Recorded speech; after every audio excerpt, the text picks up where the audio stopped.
Welcome to the deep dive. If you've ever felt completely paralyzed by just the sheer volume of things you own, well, today could be your liberation day. Yeah, we are definitely skipping the slow, gentle approach today. Right. We're diving directly into, let's call it, the high-stakes rapid transformation playbook. Mm-hmm. Our sources detail these 7 ruthless tricks. And these were used by people facing really extreme circumstances, like seniors needing to clear decades of accumulation Literally to totally transform their homes. And get this, in under 48 hours. It sounds aggressive. Maybe it is aggressive. But the mission here, for you listening, is critical. Totally. When clutter gets overwhelming, it's really not just about tidiness anymore, is it? It's about getting back basic control, reducing that crippling anxiety. Yeah. So we need to understand the strategies that are designed specifically to just shatter that psychological resistance that keeps us stuck. Okay, so to ground this, we're going to focus on a specific story. It's about Margaret. She's 74, a retired teacher. Okay. Lived in her home for 43 years, and she collected, well, everything.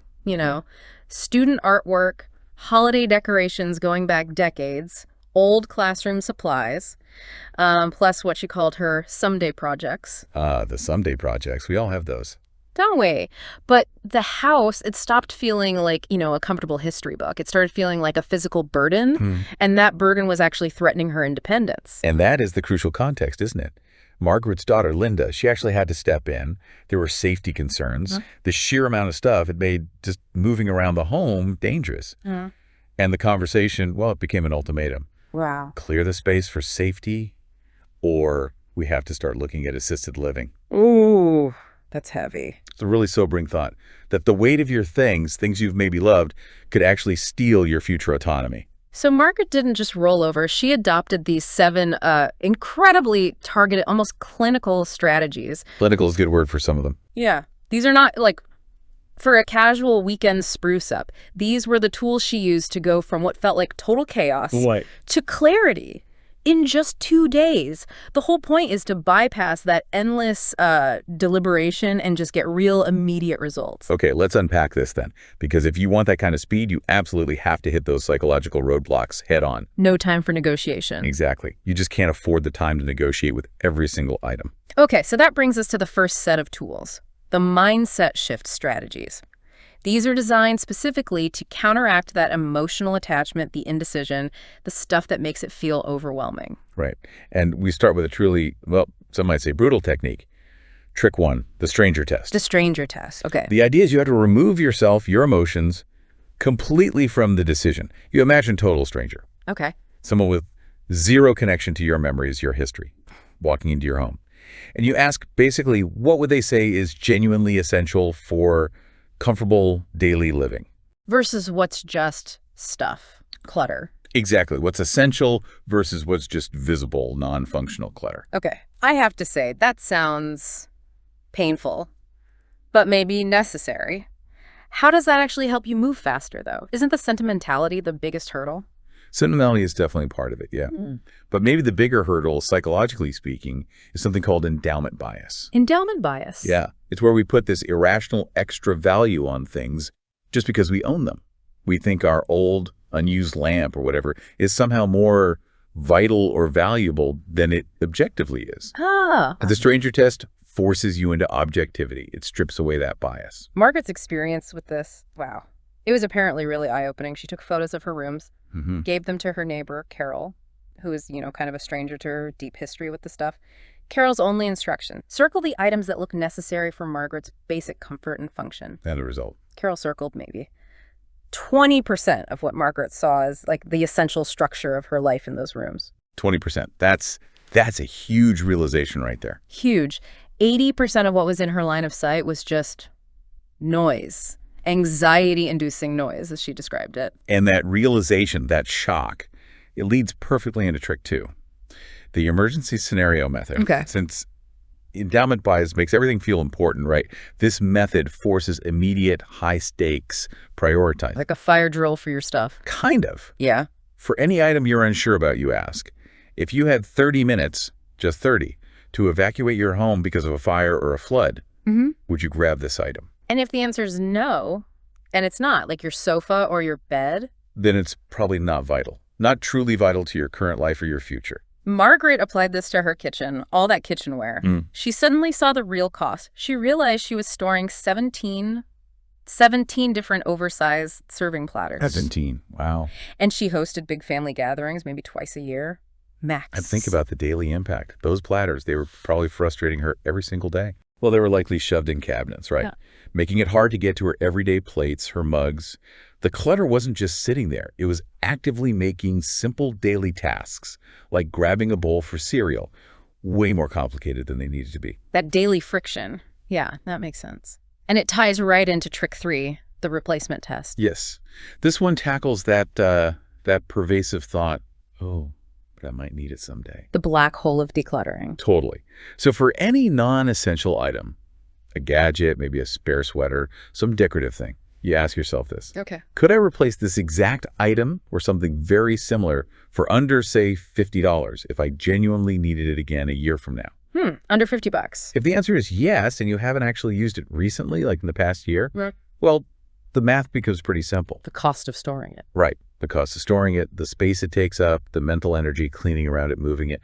That cost is almost always higher than the small potential cost of replacing it way down the line if you ever even need it again. Margaret's example was classic. She had 3 unused coffee makers, kept just in case. Just in case. Meanwhile, valuable counter space, cabinet space, gone for years. Yeah.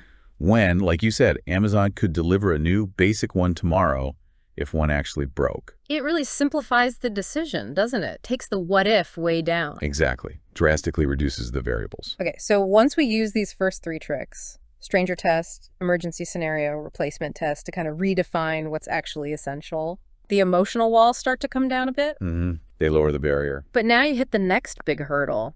Just keeping going, maintaining the momentum. This is where so many efforts just fizzle out. People spend hours debating one object. They get paralyzed by the sheer scale of the task. Yeah. Or, they lose a whole day to one messy drawer. Been there. Right. So we need tools that specifically prevent that analysis paralysis. And that brings us to trick 4, the timer method. Okay, this one sounds intense, seriously rigorous. It is. The rule is set a timer, just 15 minutes, and not for the whole room. No, crucially, per room section, like one shelf, one dresser, one corner. 15 minutes per section, and the decisions have to be immediate. Keep, donate, or trash. And here's the absolute non-negotiable part. No maybe pile allowed. No maybe pile at all. None. The maybe pile is the graveyard where good decluttering intentions go to die. It's just delayed decision-making. Wow. The timer creates urgency. It forces your brain, your prefrontal cortex, to stop deliberating endlessly. Okay. It makes the decision almost automatic. Keep, donate, trash, move on. But isn't that, I don't know, too aggressive? Won't you just end up throwing out things you regret later if you're rushing against a clock? That's a really common concern, a great question. But the sources and Margaret's experience actually show the opposite tends to happen.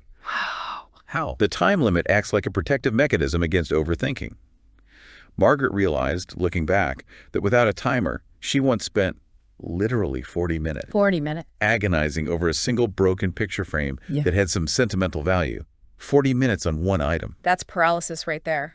Exactly. Yeah. But with the 15-minute timer focused on, say, an entire dresser, she didn't have the luxury to get bogged down like that. She had to make a clear, confident choice and move to the next thing. And the feeling after. Accomplishment. Yeah. Finishing that intense 15-minute block gives you this burst of energy, this sense of progress that fuels you for the next section. It builds momentum. Okay, I can see that. But that momentum, that energy, it can still hit an emotional wall, right? When you get to items with really deep personal meaning. Your grandmother's vase, your kid's first drawing. Absolutely. And that's why these strategies include trick 5, the grief acknowledgement method. Grief acknowledgement. Interesting framing. It is, because it's about honoring the memory, the feeling, without letting the physical object become an anchor holding you back. Okay. This strategy recognizes that often we don't declutter because we feel guilt. Guilt about waste, maybe guilt about letting go of a loved one's memory tied to an object, or even guilt about a project we started but never finished. So this method gives you explicit permission to feel those emotions. But, and this is key, within a very controlled time frame and process. So how does that framework actually work? You can't just stand there getting emotional for hours, like you said, or the momentum's completely gone. Precisely. So the process is, You give yourself exactly 2 minutes, no more. 2 minutes, okay. You pick up the item. You consciously allow yourself to remember why it mattered, feel the emotion. Then, crucially, you take a good photo of it. Preserve the memory digitally. Ah, the photo is key. Yes. Then you verbally or mentally thank the item for the role it played in your life, acknowledge its service, and then, with that done, you make the decisive choice. Keep, donate trash, based purely on whether it serves your current well-being and your future goals. Wow. That sounds structured, but also compassionate in a weird way. Yeah. Letting go with intention, not just frantic tossing. Exactly. It's about processing, not suppressing. Yeah. Margaret apparently found this method, which, sounds harsh on paper, actually helped her process the guilt and indecision much faster. By giving the feelings their 2 minutes, they stopped holding the entire 48-hour project hostage. Okay, makes sense. You acknowledge it, contain it, and move forward. Right. So now we've tackled the initial mindset, the emotional hurdles, the time management. We move into the final section. Section 3 is all about the reality check, function, and the future. Okay, let's talk about the hidden cost of stuff, because this, for me, is where it gets really interesting. We start with trick 6, the functionality audit. This is where you look past any sentimentality, past the maybe someday, and you ruthlessly ask, is this item actually making my life easier or harder? This gets at the cost of mental energy, something we rarely calculate. We forget that every single item we own requires something from us. Like what? Maintenance. You have to clean it or clean around it, store it, find a place for it, navigate past it. Every extra non-essential item contributes to decision fatigue, to cognitive load. Margaret started actively noticing this. Every time she had to move 3 things out of the way just to get to the one thing she actually needed. Yeah. Or when dusting took twice as long because of shelves full of decorative knickknacks, she realized those items weren't just passive. They were actively costing her time and peace of mind. Daily. That daily friction. It's like death by 1,000 paper cuts for your sense of calm at home. Exactly. Margaret noted some specific examples that really hit home for her. That stationary exercise bike, unused for 3 years, right? Yeah. But positioned so she had to awkwardly walk around it every single time she went to her closet. Multiple times a day. Oh, I can picture that. Annoying. Or those beautiful decorative pillows on her bed. Looked great. Yeah. But required 5 minutes of moving them off at night and arranging them back on in the morning just to sleep comfortably. 5 minutes twice a day. That adds up. It does. Or a stack of old books on her nightstand, making it hard to quickly find her glasses in the morning. That constant low-level friction, that energy drain. It's unsustainable if you want peace. So the audit makes you see that objects aren't static. They demand energy from us. Precisely. And if their actual function is 0 or near 0, then the maintenance cost, time, mental energy, physical space becomes disproportionately unreasonably high. Okay. Ruthless, but makes sense. So finally, we get to the strategy that seems to provide the courage for those last really tough items, the ones that survive the other tests. Trick 7, future self-visualization. This one shifts the perspective entirely, away from the past, away from the guilt associated with letting go. How does it work? We encourage you, the listener, to really vividly visualize your future self. Maybe it's you 1 year from now. Picture that person. Okay. Someone who's moving easily through their home. Someone who can find their keys in 30 seconds. Someone who feels genuinely peaceful and calm in their environment because it's functional and clear. Got it. A calmer, more efficient future me. Exactly. And then you ask that wise, calm, future self, what would you advise me, the person standing here today, holding this questionable object, to do with it? Ah, that's clever. You're getting advice from the person who benefits from the decluttering. Precisely. Margaret found this was the ultimate source of self-compassion and courage. She realized her future self cared far, far more about having a safe, navigable, clean, peaceful home than about keeping every single item tied to past obligations or old memories or guilt. That perspective shift gives you the permission maybe that you couldn't give yourself. Exactly. You're not decluttering against your past self. You're doing it for your future self. It reframes the entire act as positive and forward-looking. So let's bring it all together. What does this mean? Margaret started out facing this potentially life-altering situation, losing her independence, just overwhelmed by 4 decades of stuff. Yeah, total overwhelm. But by using these 7, yes, ruthless, but really momentum-focused strategies, from the stranger test, emergency scenario, replacement test, through the timer, grief acknowledgement, functionality audit, all the way to future self-visualization, she achieved a total transformation, in 48 hours. And crucially, the outcome wasn't emptiness or regret, which is what many people fear. Right. The sources really emphasize this. Letting go of the physical weight almost instantly translated into mental clarity for her. Wow. Her anxiety levels dropped, her sleep reportedly improved dramatically, and she actually started hosting friends again. Because she wasn't embarrassed or stressed by her home. Exactly. She felt comfortable, proud, and her daughter, Linda, she wasn't just relieved about the safety aspect. She was apparently quite emotional seeing her mom's energy, her confidence just restored. That's powerful. So the value for you listening right now is really in this focused application of effort. These strategies respect that your time, your energy, they're incredibly precious resources. They turn what feels like this huge, nebulous, paralyzing task, declutter my house, into a series of manageable 15-minute sprints with clear, immediate wins. And that feeling of immediate progress, that's everything. That's the key takeaway here. It's the power of momentum. Yeah.